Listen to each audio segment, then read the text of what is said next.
So tell me about your first project that you did as a paid employee at the Lincoln Public Schools.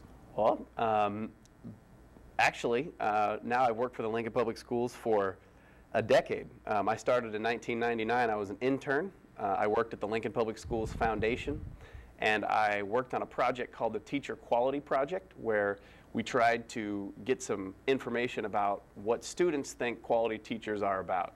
You know, what are the indicators that a student sees in a teacher, or characteristics that make that student think that it's a good teacher. And so I was an intern, so I did a lot of number crunching and research. I didn't do a lot of I wasn't in control of that project. Right. I was an intern.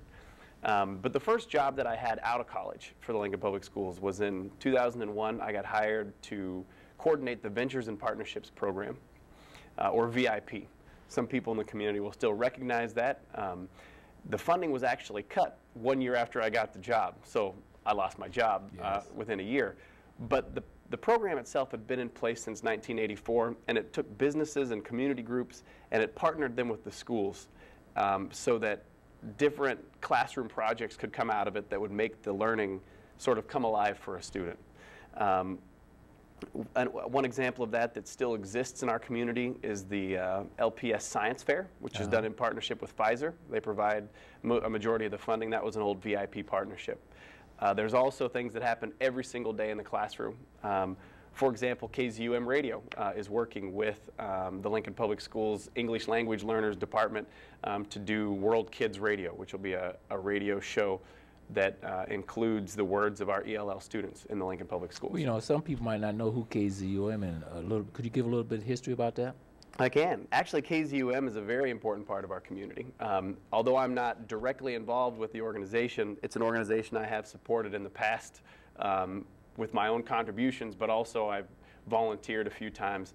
It's a community radio station. It's a nonprofit. The programming is very multicultural, very diverse. It includes everything from jazz and blues to rock and roll and hip hop to everything in between, talk radio, things that are not motivated by profit but are motivated by the community. And so it's something, it's on my dial. It's number 2 on my radio station dial in my car, because right after NPR, which I go to for my primary news source. But I think that it's important that we have a community radio station. And so that's what KZUM is. Well, thank you very much for that.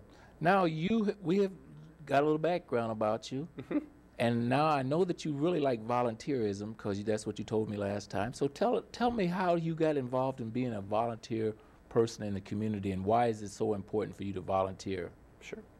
Well, actually that goes back to something I learned in high school civics class, probably before that, maybe even back in elementary school. And that is to say that when you learn about citizenship and what our founding fathers and mothers and other people who tried to bring this idea of the United States to fruition over 200 years ago, one of the things that they depended on was participation in the community, meaning that people would not sit back and watch other people do the work, but that they would roll up their sleeves, and even if they're not getting paid, that they would work in their community to make it a better place. And so I learned that long ago. And so when I finished up college, my undergraduate work, you know, I realized, I know it's not a big deal to some people, but to me, I finished a 4-year degree at an institution of higher education. I was the first person in my family, and I was not wealthy. I'm not wealthy today, but I had reached a certain place that I could have a little time, a little extra time, you know. Yeah, I was working, but I had some time in the evenings. I didn't have any children. And so I said, I need to put, you know, I have all these ideas. I sit around coffee shops with people, or I might be having a beer with somebody, and I'm sharing some ideas. And I decided that my ideas aren't worth anything if I don't put them into action, if I don't do something. And so that took me down a road to a lot of different volunteer opportunities, but I guess I cut my teeth, so to speak, on volunteerism after September 11th, 2001. That was just after I had graduated from college. After I saw that happen, after I looked at what had happened to our country, and I looked at how people reacted to it, I realized that this was the time for me to get involved. I was like, this is it. I have a degree. Obviously, we're reaching a crossroads in our history, and so what do I believe in? What am I going to work on? And the first thing I did was I got involved in anti-war organizing. When the Iraq War came up after September 11th, I was confused by this because the September 11th bombers had nothing to do with Iraq, and yet it was being sold to me as a joint package. If I'm a patriot, if I believe in my country, you know, we need to bomb Iraq. And it just, it sat the wrong way in my stomach, and people would say, I remember a lot of academics, I won't name them on this show, but at the university and other places, they would say, well, you know, Saddam Hussein's a bad man, and we need to take care of him. Well, maybe that's true, but why do we do that in the name, or in a response to what happened on September 11, 2001? It just didn't seem to make sense. And so the first thing I did was I got involved in anti-war organizing. That gave way to all sorts of different things. One of the first things, the anti-war movement is predominantly a white movement. And I heard a lot of white anti-war activists say, well, we want to reach out to these different communities. You know, we want to get African-American people and Latino people and Native Americans, you know, all to be a part of this anti-war movement.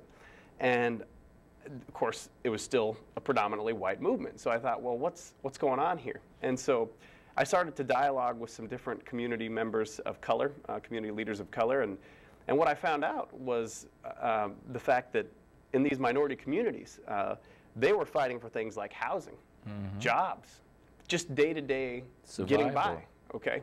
And they didn't have the luxury of fighting against a war because they're worried about day-to-day sorts of things. And so it became very clear to me why it was predominantly a white movement. It's because a lot of the people that were in the movement had jobs, had secure housing, didn't have to worry about discrimination, and so they could go on the nightly news and talk trash about the president and what's going wrong with our country in terms of the war. And so I immediately recognized that I needed to get involved, and so I started to volunteer with the NAACP Lincoln chapter, which I still volunteer with today. I started to volunteer with the Clyde Malone Community Center, and I was what I feel as though I received the honor of being invited onto the board, and so I serve on that board. And then I also volunteered for an organization that doesn't serve a predominantly minority group of people, and that is Volunteer Partners, and they work to build volunteerism as a whole. So I started to think, if I could get more people to volunteer, and I don't care what you volunteer in, you may not be, we may disagree on the war, right? We may disagree about community radio. Well, then go volunteer with the Red Cross. Because, I mean, you know, pick what it is that you have a passion in and go do it. And so I volunteered with Volunteer Partners. And then also some other political thing. Well, I don't know if it's political or not, but I'm on the board of Nebraskans Against the Death Penalty. Personally, that's a good one. I don't think it's a political issue. I think people view it as a political issue, but I think it's an issue of justice that isn't tied to one party or another. It's not. But that's my opinion. So, so that's how I really got involved in volunteerism, and I also volunteer with the Lancaster County Democrats to host the TV show because I feel it's a good forum to bring community members in to sort of share their vision for what the community could look like if they had their way.